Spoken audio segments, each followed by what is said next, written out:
gotta love that intro. Ladies and gentlemen, welcome to a brand new episode of Flesh, Wound, Fist, where we review your and our favorite action comedy films. This is the world's first and only combination trivia host and professional wrestling announcer of Chilean descent that currently resides in Southern California, Ozzy V. And with me, as always, on this program, first in the Northern California Bay Area, world's famous juggler, Greg Larson. How you doing, Greg? I am in a interesting state because I'm very curious your opinion of this film. Oh, yeah. How are you, Ozzy? I'm peachy. Todd, how are you? I'm great. I'm also looking forward to this as this was a special request. Yeah, special request from who? Well, we'll get to that at the end of the episode. Okay, yeah. So today we are reviewing and discussing Malibu Express, which was released on March 1st, 1985, a limited release in the United States with a runtime of 101 minutes, rated R. Todd, do you have a trailer available? Of course we do for this this classic. This was on Skinemax or HBO all the time in the 80s. Meet Cody Abilene, a private eye with an adoring public. He's an undercover operator. Hi, I'm May, and this is my friend Faye. With a knack for getting at the bare facts. Legendary Sybil Danning. Yeah. This is the Countess, a government agent with her own special skills. And together, they're both headed for danger on the Malibu Express. This is Kingy. In a world of high rollers, low blows, and dangerous curves, Cody's playing a deadly new game. Go ahead, make my day.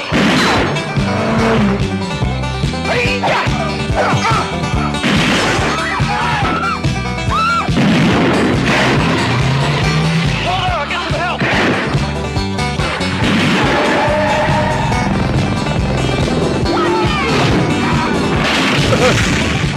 Sorry, babe, but I gotta have some water. The FBI wants him back. No one should suspect anything. I'm gonna nail him with a grenade. The Russians want him dead. And the girls from the yacht next door just want him. I understand you're a private investigator. And Cody Abilene always gets his girl. Marvelous. So park your car, hide your guns,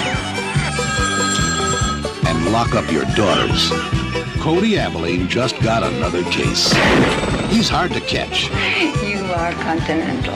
Hard to keep. Scoot your butts outside. Hard to figure. And impossible to resist. Starring Sybil Danning, Darby Hinton, and 5 Playboy playmates. Thought I'd just bring you in for a sec. I have a few things to fill you in on. Make tracks for the Malibu Express. No matter where you're headed, it goes all the way. Would I help any woman in distress? Yes, ma'am, I would.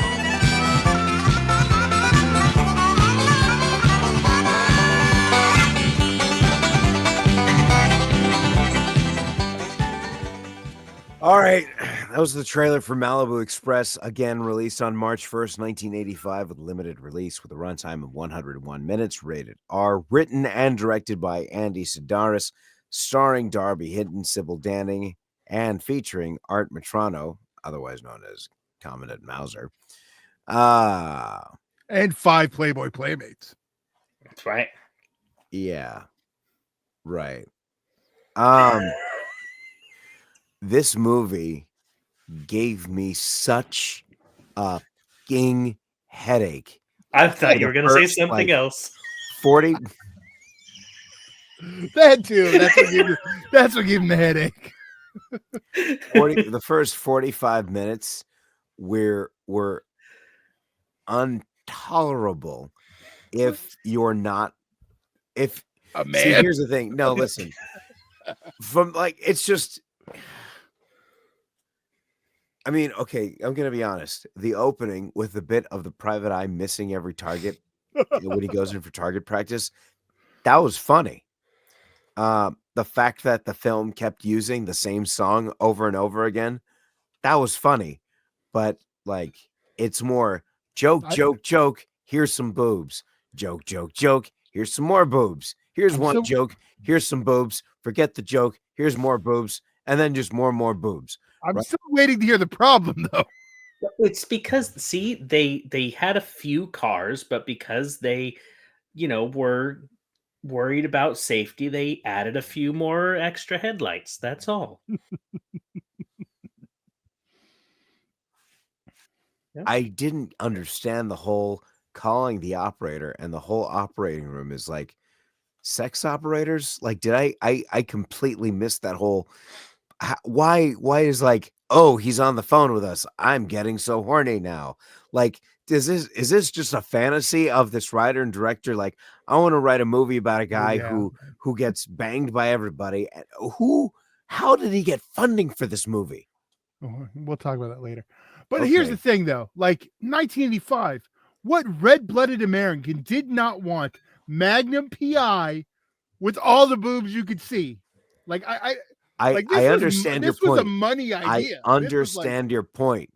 However, the purpose of this program is to review films, and this as a film is garbage. Well, one, you're incredibly incorrect. It would have been better if Magnum TA was the lead, because that's all you could think about the whole time watching it. That's fair, but it would have been better. This seemed like this would be on Skinamax following Bikini Car Wash. Oh, yeah, that's finally hitting Blu-ray, so we'll have that in the future on Flesh Wound Farce. No. Yeah, I forgot the question. You distracted me with the class. I saw this. I'll pull an Aussie. Way Too Young on HBO, because this one was on a loop. I was always on HBO. This is before like Cinemax was the boob channel. I'm talking early 80s, like right after On TV and then HBO came out. Like, this was a mainstay. My cousins turned me on to this. My older cousins, obviously, like, oh, you got to see Malibu Express. I did. But yeah, and then it felt like you were watching an adult movie. You did, when I'm 11, I'm like, this. Yeah. It did. There's also, or like one of those like Up All Night movies on USA that would just cut all those scenes out. And they were still great films, even without the boobs half the time. Yeah, right. Anyway, go ahead. Greg, any initial thoughts? I had never seen or heard of this movie. And so I was very interested about it. And, that era is unique and different with some of its cheesiness. And I didn't get it at first. And this was one of those movies that like I got about a quarter of the way in and I was like, oh, I see what they're doing and what this is about. So I restarted it.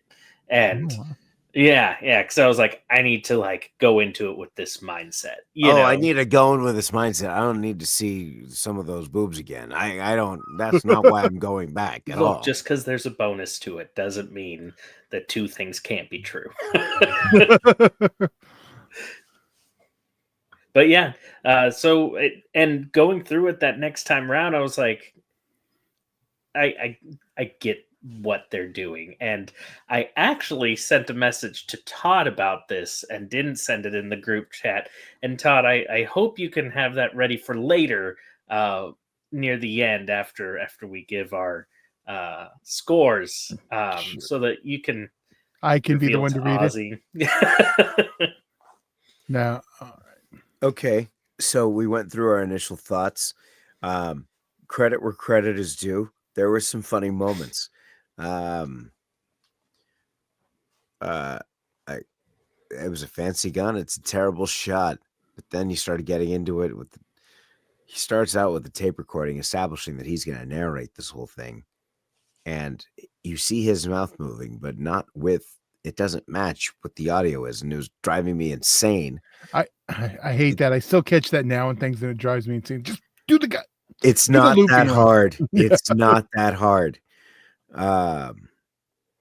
Is that what you were saying while watching the movie? Oh, Jesus.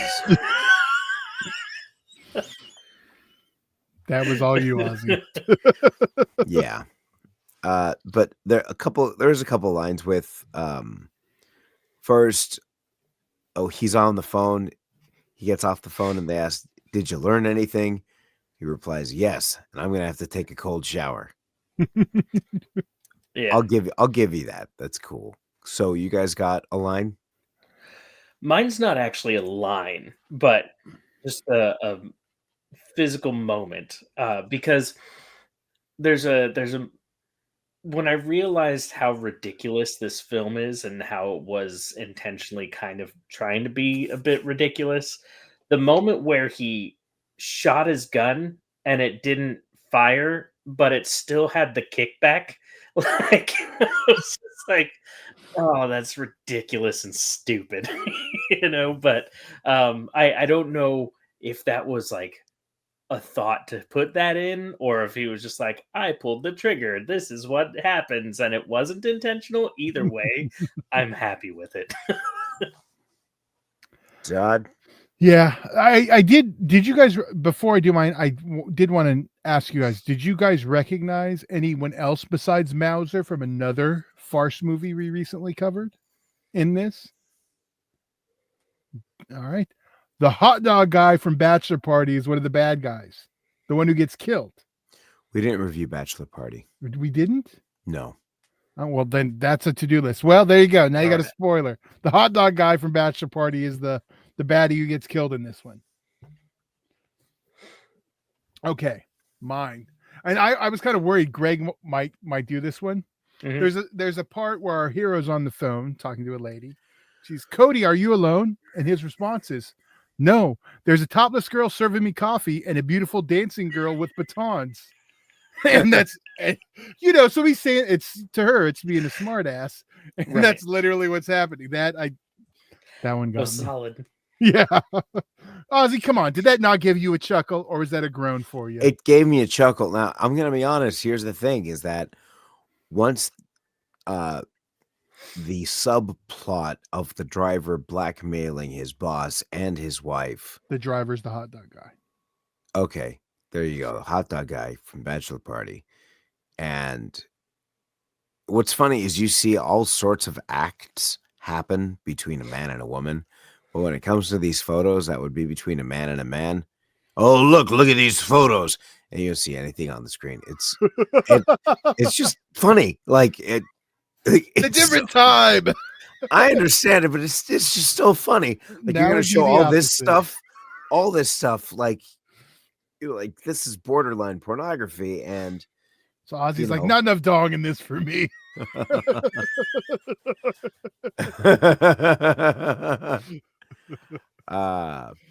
So, but once the murder happened, and then he actually had a mystery to solve instead of just driving around and screwing anything with legs. Like that, I started to get a little interested in and saying, okay, how's this bumbling idiot gonna figure this out? How's this? Go ahead.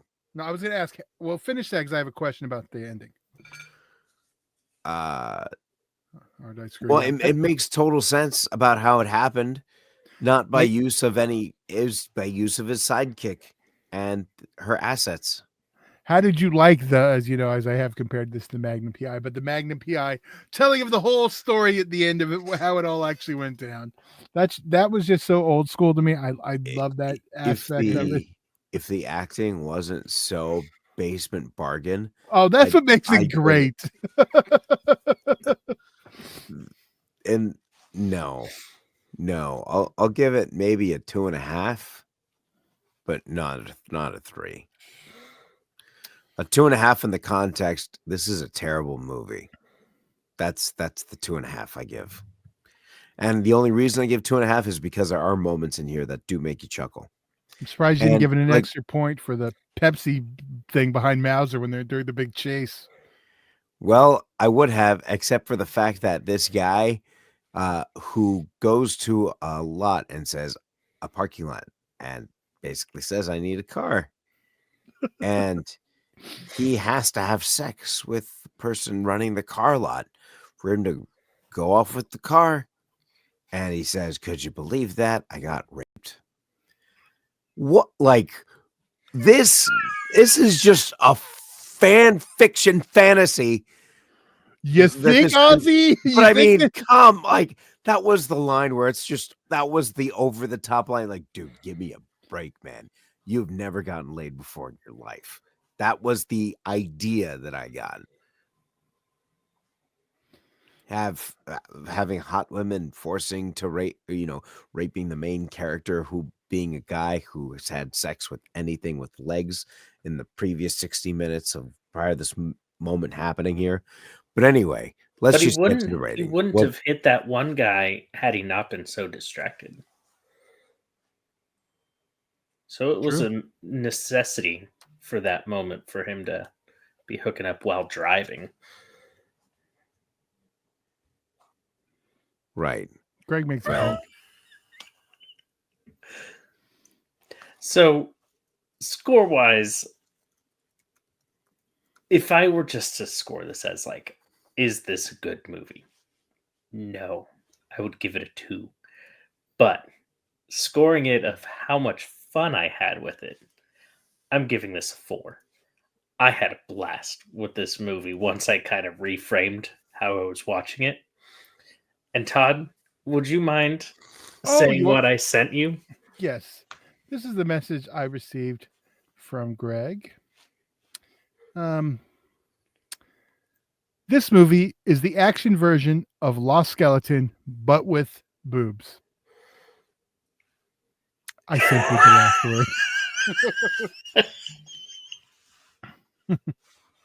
word. That just made me want to give it a 1.5. So there it is, 1.5 across the board. Well, are we done here? Are we done? Todd, can you just say your piece? We can get out of here, and we don't have to talk about this anymore. I have to give my rating, and you asked who requested it. All right, my rating. Like, and I'll explain why it's not a 5 for all 5 playmates. It's a 4. I do love this movie. It's fun. It's wacky. It's a good time. If you like boobs, can't go wrong. This request is a bit of an interesting one because it kind of is a Greg request. And I'll tell you why it's kind of a Greg request. Because Greg messaged me a while back. I saw this trailer for this movie called Hard Ticket to Hawaii. I think it's a great one for Fist. I said, I think you're right. But there's a problem. There's a movie before that. The first part of the series. Oh my God. MALIBU Express. Oh my God. Oh my God. Oh my God. Oh my God. You want to guess how many there are, Ozzy? Come on, just give us a guess. I want a number guess. Okay. Over, under, more or less than Police Academy?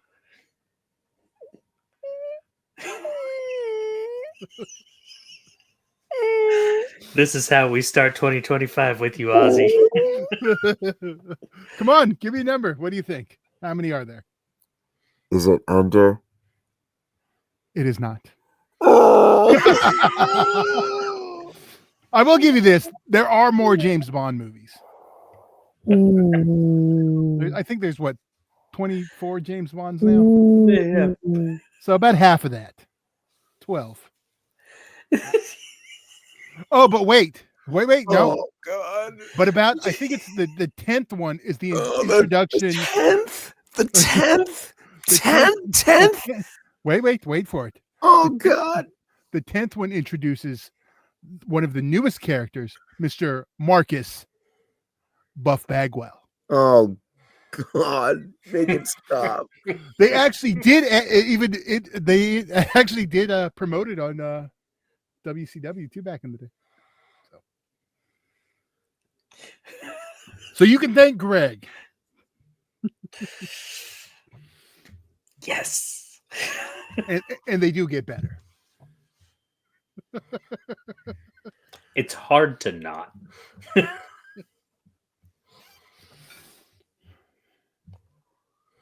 So, all right, okay. This is a series we'll be continuing. Oh my God. We can do one for every month of the year. Okay, I swear that wasn't my plan. All right, ladies and gentlemen, if you are in the Orange County area this week, I will be hosting trivia this Tuesday at the Rush Barn Grill at 7 o'clock, as well as this Wednesday at the brewery in Placentia, also at 7 o'clock. Free to play and prizes for the top voting teams, and no garbage like the Malibu Express. Guaranteed. Do you guys have anything else before we head out for the evening? Can't wait for our ticket to Hawaii. Oh my God. 11 more. Nothing?